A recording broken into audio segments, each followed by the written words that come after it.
היי. קודם כל אני מצטערת, העברית שלי על הפנים, אז I'm going to switch to English. I'm going to sound a lot smarter. I may מחליפה in the middle of the slideshow, because that's, you know, problem with being a new immigrant. So if I say something and I'm not making any sense, which happens even when we're all native speakers, let me know, okay? So thanks for your patience. Marketing. Don't try this alone. But first, let me back up and explain to you how I got into this world. I actually remember the day that I got interested in digital marketing, and this was on October 22nd, 2010, 5 hours after I landed at Ben Gurion Airport. I came here with a man who is now my ex-husband and our 2 children. How many of you, do any of you have kids?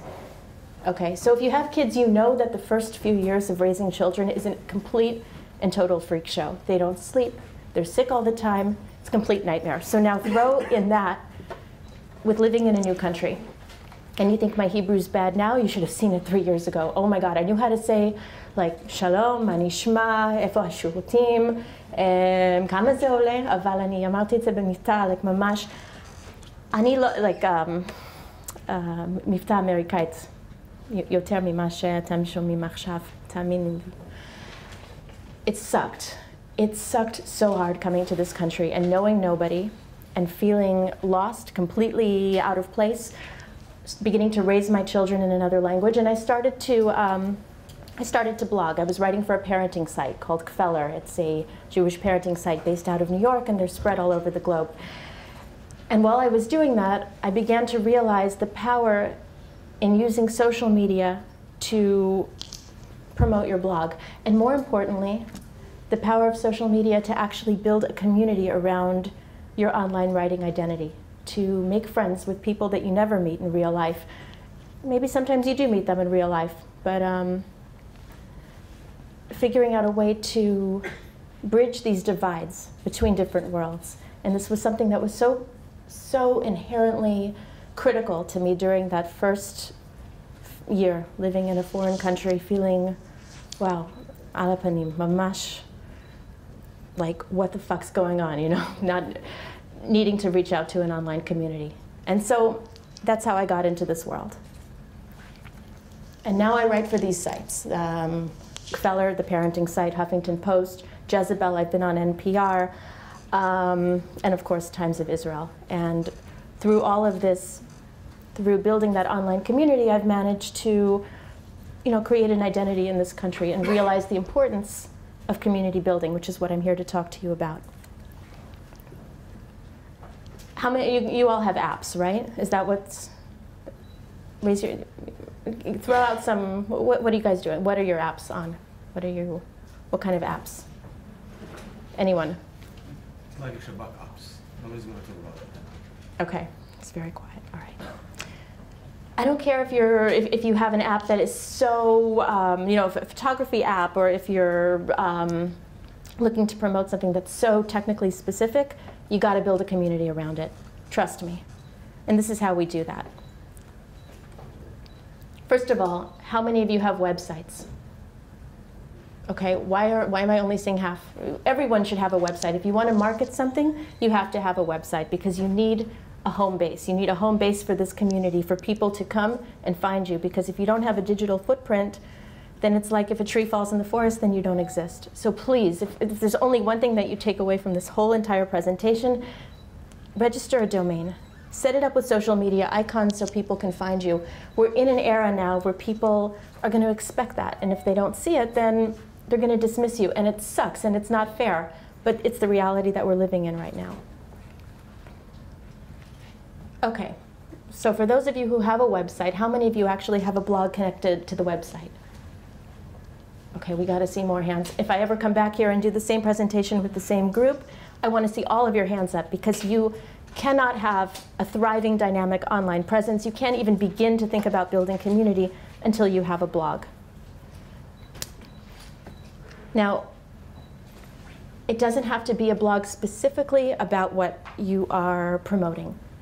It can be like peripherally involved on the side, where if you're, for instance, there is a crowdfunding platform, charity.com, and they ran a blog on feel-good stories. Do you know how much traffic was brought to their site? How much attention came, I mean, they had, you know, one of the articles had, I think, 10,000 shares. I mean, this is remarkable for a very, very small startup to have that kind of online presence so early on, simply because they had a blog, they were telling stories, they were making people feel good.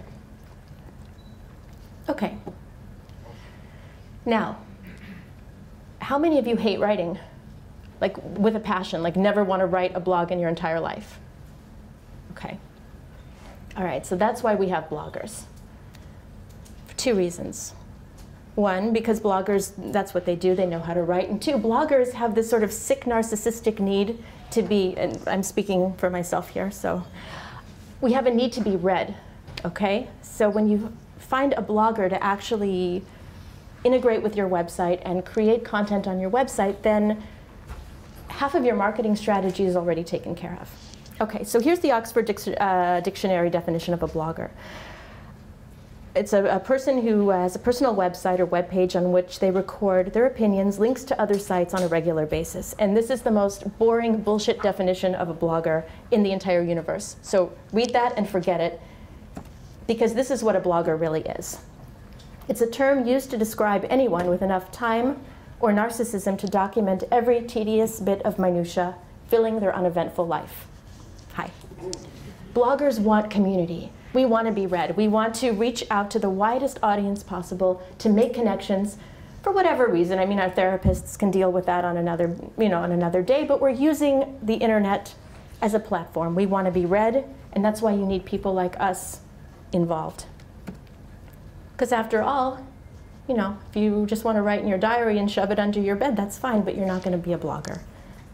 This way you get as much traction as you can on whatever it is you're trying to promote. Okay, so these are the kind of blogs that are already out there. We've got technology, we've got general, we've got politics, personal, gossip, news, all sorts of things. And you see what I notice in that? I notice that there's only 21% of the blogosphere dedicated to technology. Okay, it's a nice number, but it's not big enough. So for those of you who are, who are looking to market your apps and create presence, find other channels, find other ways to push that out there. Again, if you have a photo app, use photography as your basis. You'll be able to push into more, you'll be able to launch yourself into the stratosphere. You won't get mired into one very specific niche. You'll be able to hit these different elements. Someone's got to tell me what app they're developing, because I need to use an example. Anyone? Can someone tell me what they want to promote, so I can use that as an example? Something that exists. Oh, come on, that's boring. No, I want to actually help you guys. Okay, thank you. Cat Instagram. Cat Instagram? Instagram has the picture of cat. Awesome. Okay. All right, so find the crazy old ladies online, use them.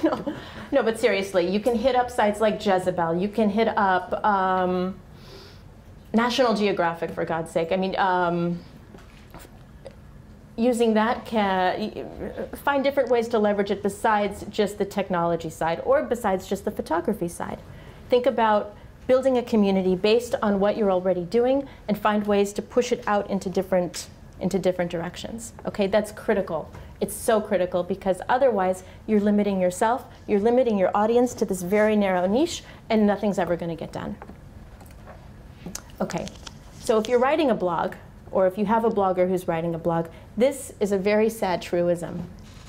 8 out of 10 people will read the headline, but only 2 out of 10 will actually read the article. So this means you need to have a really awesome headline, like amazing headline. And I know many of you probably roll your eyes at the idea of link bait, but trust me, it works, okay? And there's different ways to do it without being too spammy, without being too smarmy. You don't have to say, oh, if you don't read this article, then the world will collapse, so you have to read this article. I mean, that's a cheap marketing trick. I've done it before, it does work, but it doesn't feel good, so I don't recommend doing that. Instead, here are some things that you can use on your headlines when you're writing a blog. Use numbers. People like numbers. Play on ego. Play on people's fear of missing out. Okay, these are things that make me click. They make the general user click. Tap into extreme emotions, okay? Make someone laugh, play on emotions somehow, make them feel something, feel a connection to the words. And this is really hard, okay? Because a headline's only a few characters, a few words long. But when you do it this way, people are going to read the article. They'll come for the title, and then you keep them there with really good content. And always, you can always mention cats on Instagram, okay? That usually works. Okay, so now you have people who are actually reading your article, which is great. But how do you get them to stay on the page and actually engage with the text? This is what you shouldn't do. Don't be boring. Don't be parve. Don't tell people what they already expect to hear. Push the envelope. Use words that may make people feel a little uncomfortable. Use images that are striking, that are bold. Okay? Tell a story by reaching into that center of humanity where we feel things, all right? And push that boundary. I can tell you from personal, yes? Yeah, but the boundaries change every time. Like what was now not very common. Boundaries are getting far away. Right. So push the boundary that is now, and then when the boundary changes, I actually really like that sign, be what's next. So you have to keep up with trends. You have to keep up with what people are feeling. If it makes you uncomfortable just a little bit, then it's probably a good thing, okay? If you're stepping beyond your comfort zone, then you actually start creating content that people want to engage with. Some people aren't going to like it. Some people are really not going to like it. And believe me, my aunt, she isn't speaking to me anymore after things that I've written, and she wrote a heartbreaking thing, and you know what, screw it. But you'll pick up people who believe in you, okay? When you're authentic, when you allow yourself, your content to be vulnerable. And again, I know that this is not cats on Instagram. How do you make vulnerable, dynamic content this way? That's why you hire a blogger, and they'll figure out a way to spin a story around what you want to promote. Is there some sort of graphical structure that is best or less good for blog? Graphical structure? Yes, like No avanti. for example, a huge headline and a small mini headline, etc. Is some sort of It's a really good question. Keep it short. Okay. First of all, the question is there a graphical structure for a blog? One that will, be more easily read, more easily shared? That's a fantastic question. And the short answer is absolutely, but the longer answer is no. You can break rules. If you're a good writer, and if you have something interesting to say, then none of these rules apply. But if you're a mediocre writer and you don't have very much to say, then keep it short. Break it, have 5 paragraphs max, 3 to 4 sentences per paragraph. Keep the word count under 1,000 words. Headers are good. Short sentences. And as far as the headline's concerned and the way the headline looks, that may not be at your discretion. That may be at the discretion of the actual platform. But again, shorter headlines are better. Shorter text is better. Bullet points, I think they suck, but some people really like them. So you can use those too. And include an image. Images are nice. They invoke feeling. Okay, don't spam.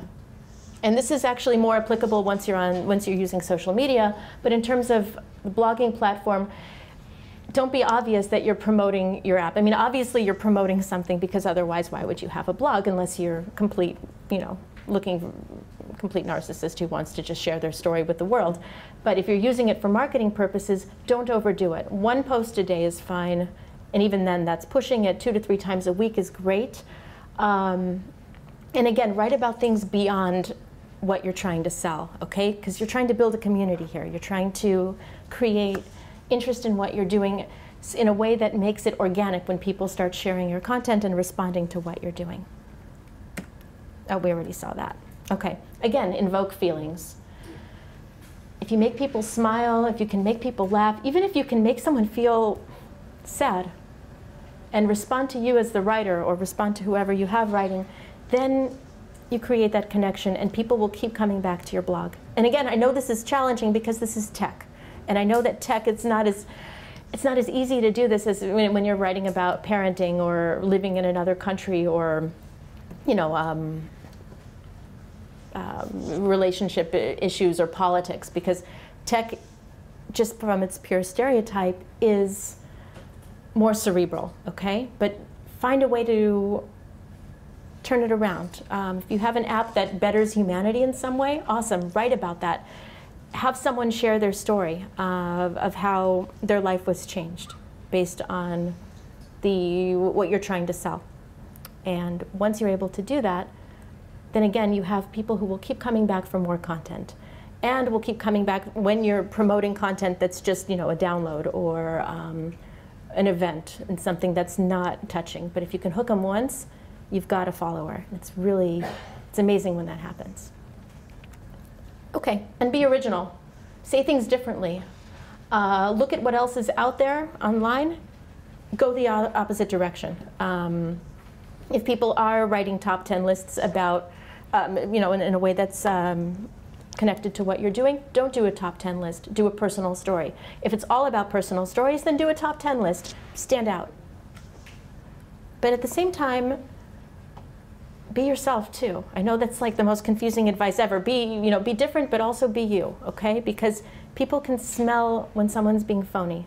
And authenticity is really important when you're writing and when you're trying to sell something as well. Okay. Has anyone here ever read a really, really mean talkback online? Okay. I've gotten them. They suck. And I actually feel like this guy. You know, after reading 1,000 insightful, positive comments about my work, one comment can send me, you know, into bed crying. Not so much anymore. I've developed thicker skin. But in the beginning, wow. So some people say that in order to deal with that, you should do this. Keep calm and don't read the comments. That is the biggest mistake ever. You have to read the comments, and you have to engage with the comments. If someone's saying, hey, your app sucks, ask them why. Find out what you're doing wrong from their perspective, because they're the user, okay? So even if you think that they're idiots, and they may very well be idiots, at least show them that you're spending enough time to care about what they're saying. Now, obviously, some people are going to be complete ass clowns and say things that are totally off the wall. You know, especially for, you know, if you're an Israeli company, people might even bring in the conflict or whatever. Fine, delete those comments. You're not going to win an argument there. But if there's a constructive criticism on your blog or on your website, engage with it. Talk back too, you know, respectfully, and maybe you can make a change that will actually be better for marketing purposes too. Any questions so far? Yeah, okay. When they write you something like this, are you going to write them on comments or on private? I would write them on comments so that people can see that you're responding, but you don't have to address the concern specifically. You can even say, hey, thanks so much for the feedback. We'll email you privately, or send us your email so we can address this concern privately. But when it looks to the average reader who doesn't know that you've actually messaged them privately, it looks like you've ignored them, and then that makes that kind of sucks. It doesn't create a nice feeling. Okay, so you have your blog, you have your website. Now, how do you get it out there? Because if you have a great blog and website and no one hears it, then it really doesn't make a sound, it doesn't make an impact, and it certainly doesn't drive more traffic to what you're creating. So here are some of the channels that you can use. I know you probably know about all of these, but we'll get into them in more detail. We've got Twitter, Facebook, YouTube, and LinkedIn. These are great platforms for promoting apps, and here's how. First of all, Facebook, most of the user base speaks English, and most of the interface is in English. However, there is a huge population that uses Facebook that uses other languages, like this. Can you guys see this okay, or should I read it? Okay, so yeah, English is probably the most predominant language. Spanish is growing. Turkish is growing. Arabic is huge right now. And so you have to figure out a way to maximize the potential on these platforms using other languages. How many people here actually speak another language besides English? Okay, what do you speak? Russian. Fantastic. Yeah. Spanish, French. Great, okay. So you're ahead of the game right now, because so much of the online growing community on Facebook is speaking in Spanish and looking for content in Spanish. So find someone who can write in Spanish. Even if it's only one paragraph about your app, use that. Even if it's one status message, fine, good enough. Who's going to see it? People in Spain. Yeah, but you don't write in Facebook, whatever it is, and all the people that follow you can see it. It's not like it's going viral to everyone's Facebook homepage. No, that's true. But then if you take your blog and you write a cover note, well, I'll get to that in just a second, but yes. Basically, in order to maximize online outreach, you have to reach out to other pages online. So, which makes total sense. But so if you're marketing your app, you find a relevant page on Facebook, you message them, and if it's a page in Spanish, you write the note in Spanish. And then you ask them to share, or you ask them for their own feedback. And then you create a dialogue with that page. But again, this is also very relevant for blogging. If you can have a separate blog, if you have the time and resources for a separate blog in Spanish or in French or in Indonesian, really? Okay, Italian, German, Chinese, then great. And again, this could be something where you publish once a month. It doesn't have to be as big as the English section, but having that presence in another language is great because, I mean, I'm an example of this. I'm so Anglo-centric that I'm speaking to all of you who speak Hebrew as your native language, and I'm using English. So again, I apologize. Don't be like me, okay? Find a way to spread your message through other foreign media outlets in their native language. Okay, Mark Zuckerberg. Do you know how much fun I had doing that slide? Because why is he an evil genius? Because he has ruined Facebook for marketers with brand pages. Have you guys heard about what happened? Algorithm on Facebook is totally different now, and so like pages, brand pages tanked. Our visibility, it's embarrassing. Okay, Times of Israel has 283 or 85,000 likes, and our traffic on Facebook went down considerably in 3 months.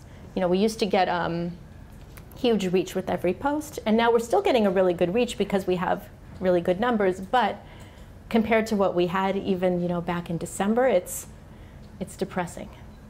Okay, so we have to outthink Mark Zuckerberg, which is really fun. And this is how we do it. You have to become a brand ambassador. That means that you or whoever you have in charge of your marketing team has to represent what you're marketing. This is so critical, okay? And it's tricky. It's a tough balance because you don't want to be spamming your own Facebook page all the time with, wow, look at my app, it's so awesome, or, you know, go to my website and whatever. You can't do that. So you have to be subtle about it, and you have to create your own page based on whatever it is you're trying to market in a way that's organic, in a way that's fluid and interesting. And then you start picking up followers. Okay, this is something that, again, comes a lot more easily to people who are in the literary world or in the world of journalism. However, there are a lot of people who actually do very well with this. You know, Robert Scoble, Jeff Pulver. How many of you know Hillel Fuld? Okay, he'll be really sad to hear that. I'm not going to tell him. Okay, no, actually makes me happy. I didn't say that. So you have to represent what it is that you're promoting. And you have to make friends with people who have large followings and are somehow related to what you're promoting. So again, if you, I'm going to use Hillel Fuld as an example. You all must friend him on Facebook right now. You know, if you have a startup, find people who mentor startups and have nice followings on Facebook and Twitter. Connect with them. Don't do it in a you know, a spammy, malicious way where you're, you know, asking them to promote your content all the time. But engage with them because you'll be able to help them too at some point. And that's the beauty of building an online community. It isn't just about whatever it is you're trying to market. It's also about giving back and helping. And that's something that, you know, just as a personal aside, after living 3 years in complete isolation, now being in a position where I'm able to help people promote people who had helped me so much in the beginning, it's a really nice thing, and it builds. And that sort of feel-good energy really helps. And it's nice, and it takes that kind of ugly nastiness out of marketing when you're able to do that. When you're able to build connections with others, they're helping you, you're helping them, and then you start seeing change, and it's really nice. Okay. So any questions about Facebook before we get to Twitter? Yes? What are you doing with trolling? With trolling? Yeah. I call them boyfriends. No. In terms of what? I don't know. Some people attack your page with unimportant data. Delete.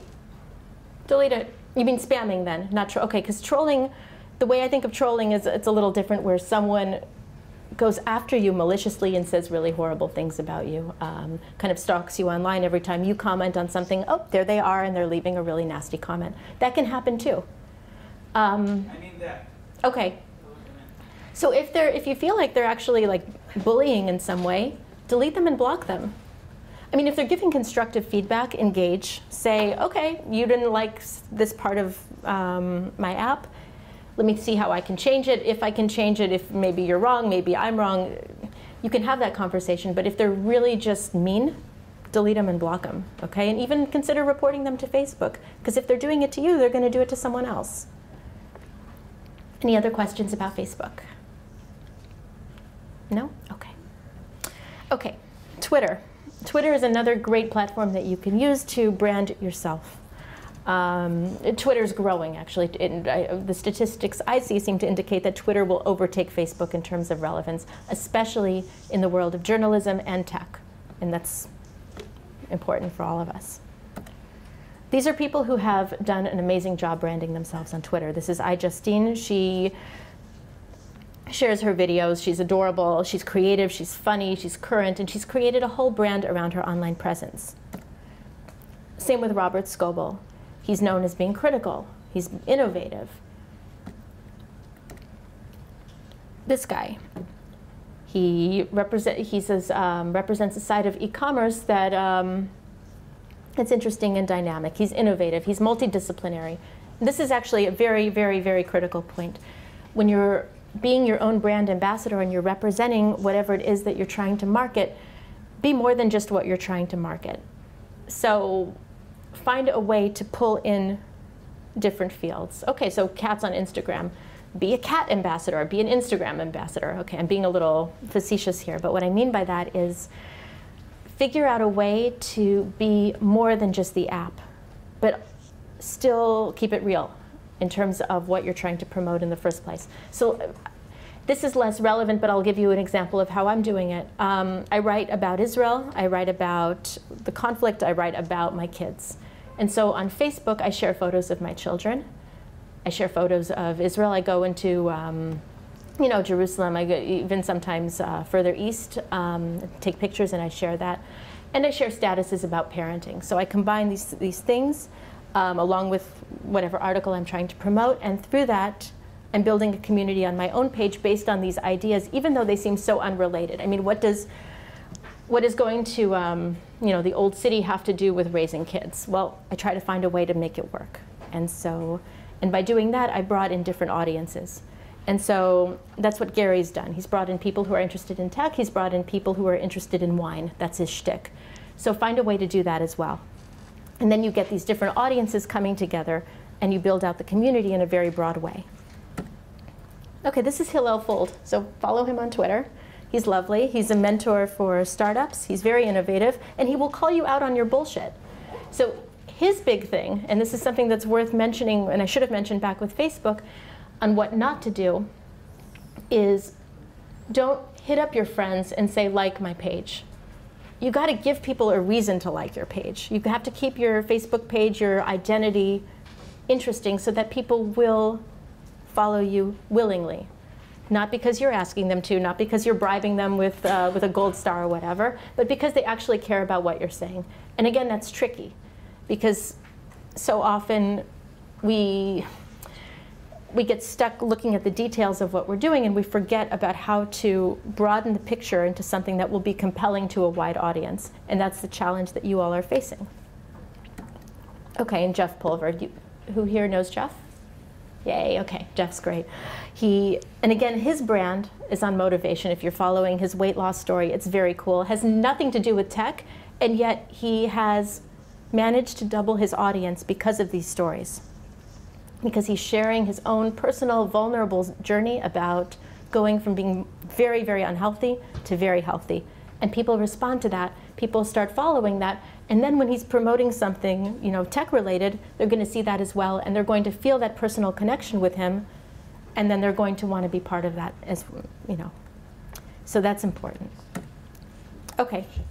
Here are some very basic statistics about being on Twitter, when you can, when it's important to engage, when it's important to pull back. Because after all, if you've got all this great content, you've got this amazing social media presence, and you send out a tweet and everyone's sleeping, then it's gone. Twitter's not like Facebook. On Facebook, you can still see the feed, and it moves more slowly, and you can go back and check. But with Twitter, while you go back and check, if you miss a tweet as it goes out, that's it. You've lost it. So based on what I know from my own personal experience and on online research, these are the best and worst times to be online. מה? כן, אפשר. Is this local time or is it like? This is local time to Israel. It's local time to the US. These are global standards. There actually is a universal, when people get back from lunch, they go on social media. So Microsoft should pay attention to that. And again, and it's basically the same for Facebook and for Twitter. 1 p.m. till 4 p.m., 1 p.m. till 3 p.m. And this is the time when traffic will increase. If you're targeting an Israeli audience, use those times locally. If you're targeting New York, think 7 time zones behind. If you're targeting LA, 10 time zones behind.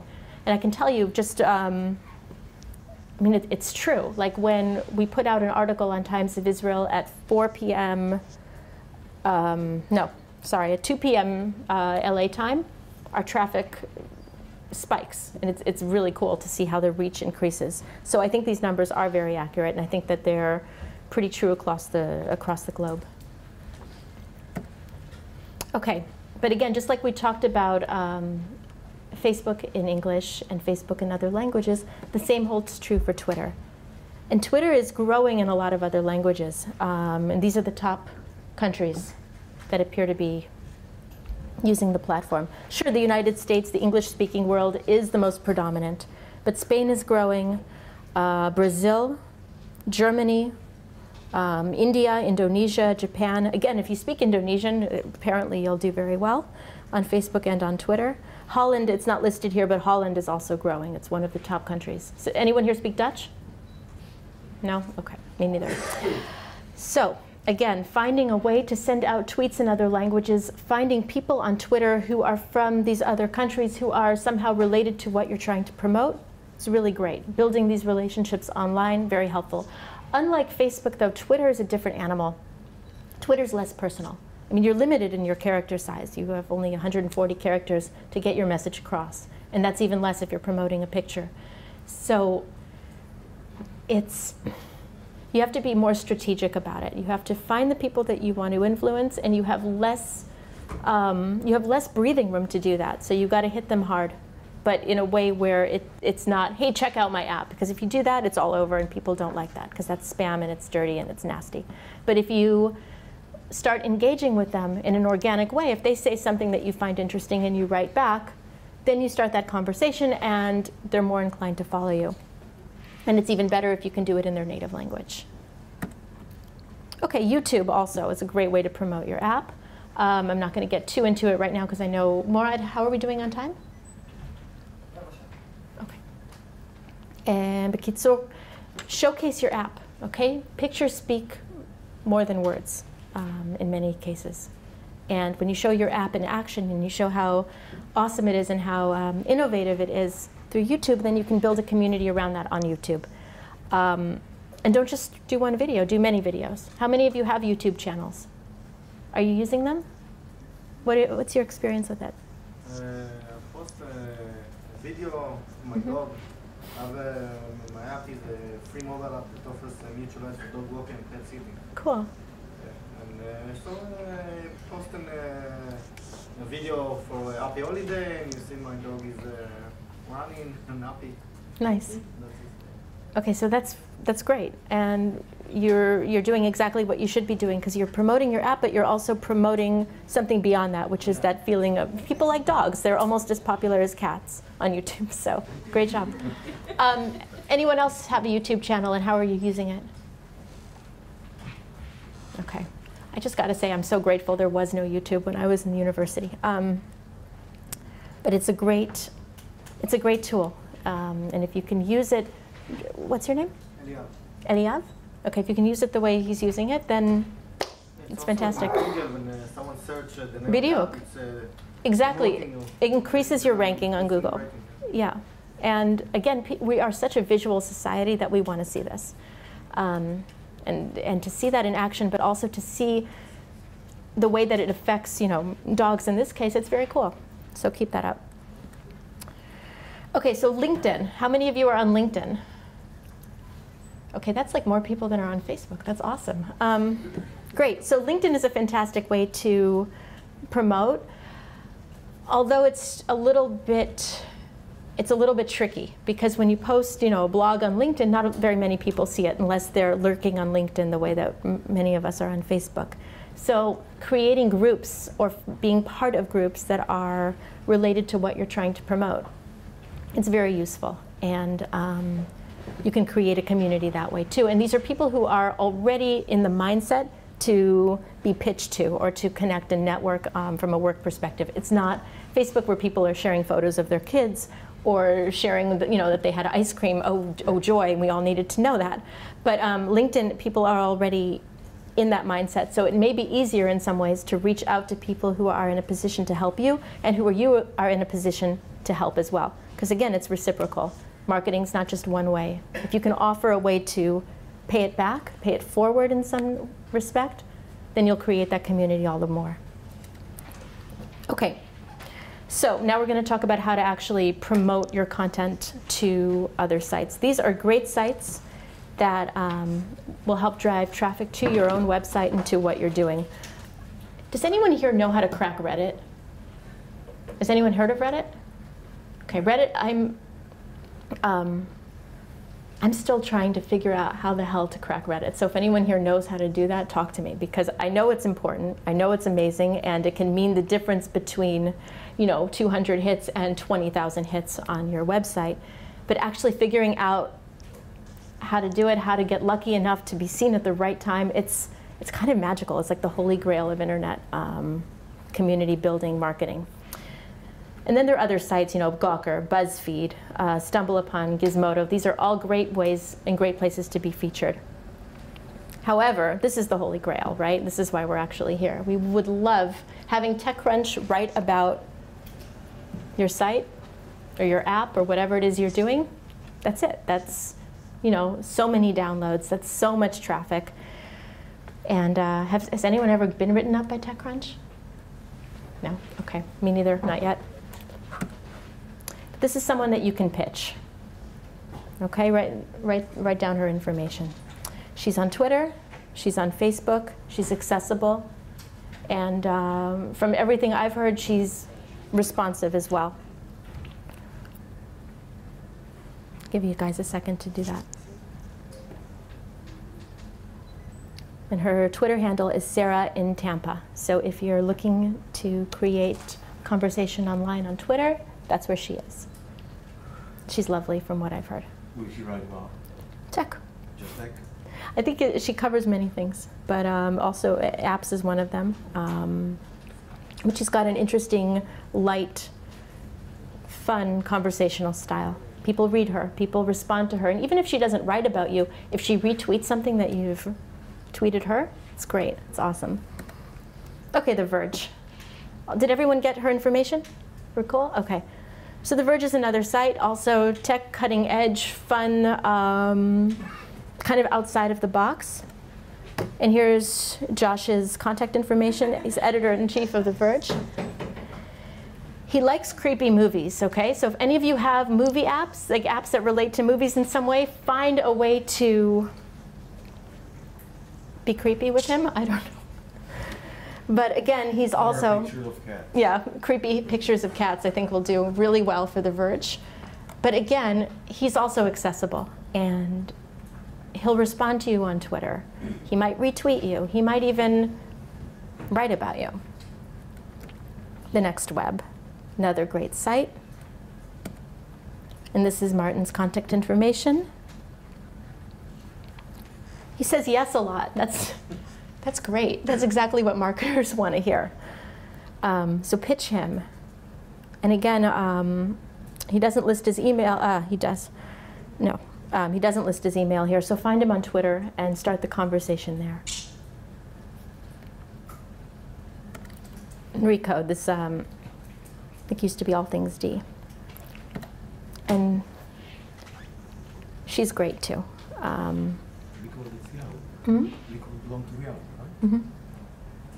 So find her also on Twitter, and she's wonderful. But now, here's the tricky part, okay? I just gave you the A-list, all right? These are the people with the largest influence for these sites. These are the people that you want, okay? This is the holy grail of publicity. So you got to think beyond them, all right? And in order to do that, you need to find the people who are second-tier bloggers for a myriad of sites, also for TechCrunch and for the Next Web, for The Verge. Find people who are writing about what you are promoting and start engaging with them. Okay, so maybe they only have 2,000 followers, which is actually a really nice number. But they're going to be more accessible, at least in the beginning, until people realize how awesome it is to have cats on Instagram. And then you'll get you know, Josh from The Verge to write about you. But until then, find that second tier. Question about that? Yeah, okay. מה? לא. יש מצב, אבל נדבר על זה עוד מעט, סליחה. But, what, to have sponsored content? Depends on the site. לא, ממש לא. לעיתונים כאלה, לא. If someone asks for money, you should probably report them to the editor, okay? Because it's not cool. It's that's buying PR. Now there are options for sponsored content. No, exactly. But I'm talking about on the Next Web, on The Verge, on these sites. You don't have to pay for content. However, there are people who do take money for this. I don't like it. I think it's not. It's a lo naim. But again, you can. Their credibility with time. Yeah. They're basically whores, so. Like a PR piece? Can. אבל, it depends. It depends on who you're pitching. But I don't think, yes, sponsored content is always an option, and we'll talk about that in a moment, but it's better when it comes from them wanting to write about you. It's because the voice will be more organic. They'll actually be excited about what they're writing, unless they actually hate your app, and then you're screwed, because then they'll say how much they hate your app. So make sure, first of all, beyond everything, make sure you have a really good app with no bugs, because you were responding to all the people commenting about how there were bugs, right? Right. Okay. Questions so far? Okay, but to get back to that, don't offer to pay. If someone asks, put that email in your back pocket, but move on to people who are, you know, the real players don't want money because they're already making a salary writing. So that's my advice on that. Okay, so now I'm going to actually pitch you a little bit about Times of Israel. So warning, this is a shameless plug. Deal with it. Startup Israel is our tech section on Times of Israel. And we are the premier hub for all content that relates to Israeli startups, to Israeli apps, to people like you. And he will write about you, okay? He wants to write about you. His name is David Shama. Do any of you know him? He's lovely. Really good writer, really great guy. Pardon? Extraordinary. Yeah, he's fantastic. So please, he wants to hear from you. He's, like, all of you. He will write about each and every one of your apps for free. Just because because you know what? He's motivated more than just helping people. He loves this country so much. Okay, first of all new immigrants are all immigrants in this country, we're all a little bit defuk when it comes to Israel. We love this place. So his whole keta is that, you know, he thinks that that this country as the startup nation is the greatest thing in the entire world, and he wants to promote that. And he's such a good guy, and he's a really fantastic writer. So please, if you've got something that you want written about, email him, okay? Find him on Twitter. He's wonderful. And yeah, be part of that, because he's great. Okay, so when you're writing a pitch letter, know who you're pitching. Do your research, All right, find out what they're into, if they like creepy movies, if they, you know,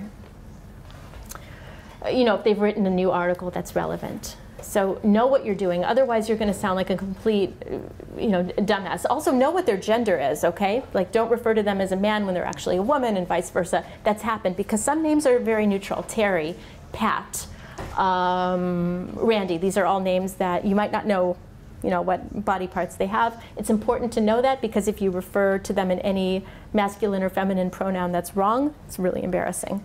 And that's happened to me before.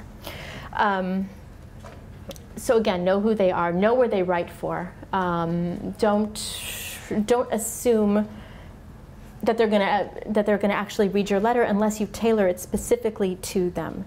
I think we're in an era where you can use first names. Okay, about 10 years ago that wasn't the case. It was Dear Miss Smith, Dear Mr. Jones, but that's too formal. I think it's okay to refer to them by their first name because we're now, because of the internet and because of all these online communities, we're in an era where people want to connect as people, including these people who are getting pitch letters all the time. So, but for God's sake, don't say Dear Ma'am, Dear Sir, because that sounds like spam. So again, use their first name, know who you're writing to, know what they've written, know how to tailor your letter so that they will actually pay attention. And again, pitching is really important. And I think the best way to pitch is not to hit them out of the blue, you know, slug them in the face with a baseball, but to go slow, foreplay. You know, find them on Twitter, talk to them on Twitter, comment if they have a blog or you know, website where they're writing, which they should, because otherwise, why are you pitching them? Comment and leave insightful comments. Not, oh, that was great, man, cool. You know, Say what you liked about the article, because writers are reading the comments. Even if they don't respond, they're reading it. And when you say to, you know, Hillel Fuld or Josh Topolsky, wow, that was a great remark you made about the nature of funding startups in the 21st century because blah, blah, blah. They're going to actually start paying attention to you. You'll stand out in the crowd. You'll be special. And so when you do send them a letter where you say, listen, I think that you were the right person to write about my app because of X, Y, and Z, they actually might write about your app, which is very cool when that happens. OK, so again, I'm sorry, what's your name? Amit. Amit, OK, thanks. So what Amit was saying about paying, Ken? 1 more minute? 2 minutes. OK, really fast. Yes. If you have to buy content, fine. It's not. I don't think it's the right way to go. But keep that in your back pocket that people may ask for you to pay. Even if you're writing your own press release on a website, I would not pay a blogger unless this is a very reputable blogger, because they might just take your money and disappear. Because people can be schmucks and do that.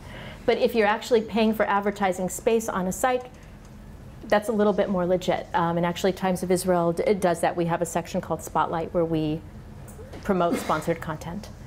So that's OK, but just don't pay anyone else. OK, but don't be creepy. Don't say, oh, I saw that cool picture you posted of your children on your private Facebook page. Don't do that. That's just gross. All right, that's happened. It's not cool. OK, but all right, so you send out your pitch letters. You're trying to get people to write about your app, and no one's writing about your app. OK, so what can you do about that? Because that sucks when you put all this legwork in and no one's writing. Another shameless plug, take a deep breath. Join a site that already has a blogger community with a lot of traffic, like Times of Israel, like Huffington Post Tech. Then you get to be your own online expert. You get to be the brand ambassador, writing about what you want to write about. You can write as often as you want, as infrequently as you want as well. And there's a lot of traffic. Okay, Times of Israel alone, 12 million knisot every month. It's pretty good. Okay, it's actually freaking awesome. We like that. Huffington Post is even bigger, but they're not tailored towards the Israeli startup scene.